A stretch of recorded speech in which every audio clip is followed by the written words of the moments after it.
जिला एवं सत्र न्यायाधीश कोरबा आकस्मिकता निधि से कुछ पदों की पूर्ति करने जा रहा है। इस पर आवेदन पत्र आमंत्रित करते हुए वो ये विज्ञापन जारी करता है। दोस्तों नमस्कार, आप देख रहे हैं ज़ीरो पीरियड के इस वीडियो में हम उस विज्ञापन की बात कर रहे हैं जिसे जारी किया है कार्यालय जिला एवं सत्र न्यायाधीश कोरबा जिला कोरबा ने। विज्ञापन 15 सितंबर की डेट पर प्रकाशित हुआ है और आपसे 20 अक्टूबर की डेट तक आवेदन पत्र आमंत्रित कर रहा है। आपको जो एप्लीकेशन भेजना है उसका माध्यम स्पीड पोस्ट या रजिस्टर्ड पोस्ट होगा। आप ऑनलाइन माध्यम से इसमें आवेदन नहीं कर पाएंगे, ये बात इसने स्पष्ट रूप से लिख दी है। अन्य किसी भी माध्यम से आवेदन पत्र स्वीकार्य नहीं होंगे। क्षमा करें। कार्यालय जिला एवं सत्र न्यायाधीश कोरबा के अंतर्गत आकस्मिकता निधि या कलेक्टर दर पर वेतन पाने वाले कर्मचारी, चौकीदार, वाटरमैन और स्वीपर के रिक्त पदों पर भर्ती हेतु अर्हता प्राप्त छत्तीसगढ़ के मूल निवासी से उम्मीदवारों से निर्धारित प्रारूप में आवेदन पत्र आमंत्रित किए जाते हैं। ये जो पद हैं वो आकस्मिकता निधि से भरे जा रहे हैं। कलेक्टर दर पर आपको पेमेंट किया जाएगा और 3 कैटेगरी इसमें दिया गया है। तीनों कैटेगरी हैं आकस्मिक, चौकीदार, वाटरमैन और स्वीपर। आकस्मिकता निधि से होंगे। 9 है पदों की संख्या। इसमें एससी के पद हैं 1, एसटी अनुसूचित जनजाति के 3 हैं, अन्य पिछड़ा वर्ग के 2 हैं और अनारक्षित 3 पद हैं। इस तरह से कुल 9 पद हैं। योग्यता इसमें मात्र 5वीं कक्षा उत्तीर्ण मांगा गया है और वेतनमान कलेक्टर कोरबा के द्वारा निर्धारित दैनिक वेतन दर रहेगा। इसमें पदों की जो संख्या है उसमें कमी या बढ़ोतरी हो सकती है और जो आरक्षण है वो न्यायालय के नियमों के अधीन होगा। आपके लिए अन्य शर्तें वो बताता है। मूल निवासी होना चाहिए छत्तीसगढ़ का, 18 से 40 के बीच की उम्र होनी चाहिए और जो राज्य शासन समय समय पर आयु सीमा में छूट देता है वो सारे छूट इसमें भी लागू होंगे।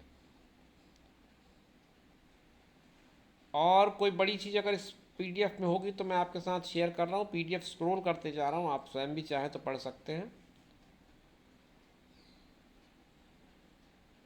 ये जो टाइपिंग करके या फिर इसको प्रारूप के अनुसार पूर्णतः भरे हुए आवेदन पत्र, हस्ताक्षरित शैक्षणिक तथा जन्म तिथि के प्रमाण से संबंधित स्वप्रमाणित दस्तावेज, मतलब जो भी आपके डॉक्यूमेंट्स होंगे उसको आप सेल्फ अटेस्टेड कर देंगे और अनुभव प्रमाण पत्रों के साथ बंद लिफाफे में भरकर स्पष्ट रूप से आवेदित पद आकस्मिकता निधि से वेतन पाने वाले कर्मचारी लिखा हो, ऐसा करके लिफाफे के बाईं ओर विज्ञापन क्रमांक और दिनांक का स्पष्ट रूप से उल्लेख करें और जिला एवं सत्र न्यायाधीश कोरबा को संबोधित करते हुए भेज दें। जब पूरे डॉक्यूमेंट आपके वेरीफाइड हो जाएंगे उसके बाद ही आपकी ज्वाइनिंग हो पाएगी, ये बात भी आगे लिखता है। अब आगे एक बार बार बार पूछी जाती है कि अगर 5th क्लास में ग्रेड सिस्टम में आपको मार्किंग की गई है तो स्कूल से आप 5वीं कक्षा में प्राप्त किए गए प्राप्तांकों उनके प्रतिशत का प्रमाण पत्र प्राप्त करके आवेदन पत्र के साथ उसे संलग्न करें। निर्धारित प्रारूप में ही आपका आवेदन स्वीकार किया जाएगा। बिना हस्ताक्षर के प्राप्त आवेदन पर कोई विचार नहीं किया जाएगा। चयन प्रक्रिया के संबंध में जिला न्यायाधीश कोरबा का निर्णय अंतिम होगा और ये सारे जो आपके एप्लीकेशंस होंगे उनको क्रॉस चेक करने के बाद पात्र और पात्र अभ्यर्थियों की सूची कार्यालय के नोटिस बोर्ड पर लगाई जाएगी। इसके अलावा ई कोड की जो वेबसाइट है वहाँ पर भी ये उपलब्ध होगी। इसके अलावा आपको ये निर्देश दिया जा रहा है कि विज्ञापन को पूरी तरह से पढ़ लें और पढ़ने के बाद ही आप इसमें आवेदन करें। आवेदन करने की अंतिम तिथि मैंने आपको बता ही दी है और इसमें जो चयन प्रक्रिया होगी उसके 2-3 बिंदु बना दिए गए हैं। पहले तो 5वीं का मेरिट लिस्ट बनेगा, समान अंकों की दशा में जन्मतिथि के आधार पर होगा और जन्मतिथि समान होने पर अंग्रेजी वर्णमाला के अनुसार जो प्रथम नाम आएगा उसे चयनित किया जाएगा। तो ये 3 प्रक्रिया, इसमें 3 बिंदुओं का पालन किया जाएगा चयन प्रक्रिया में। कोई भी कौशल परीक्षा या साक्षात्कार, किसी भी तरह का कोई स्किल टेस्ट नहीं होगा और इंटरव्यू नहीं होगा। चयन के बाद आपको एक मेडिकल बोर्ड से फिटनेस सर्टिफिकेट लाना पड़ेगा। अगर आप फिटनेस सर्टिफिकेट नहीं ला पाते हैं तो फिर आपका नाम विलोपित कर दिया जाएगा।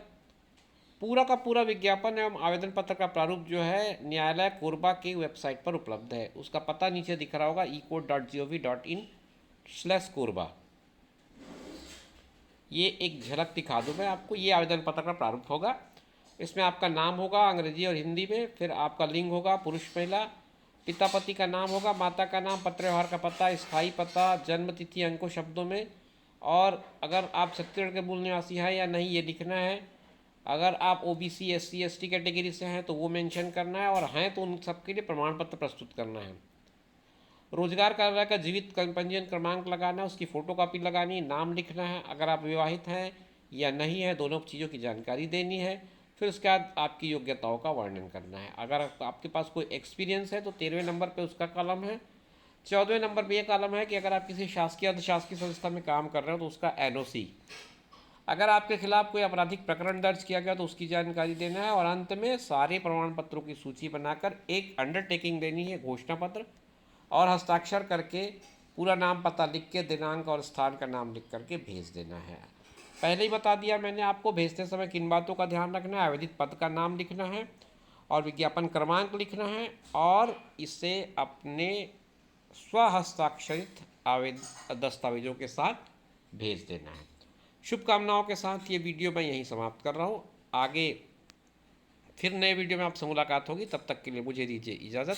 आप अपना ख्याल रखिए, साथ में उनका ख्याल रखिए जो आपका ख्याल रखते हैं। धन्यवाद।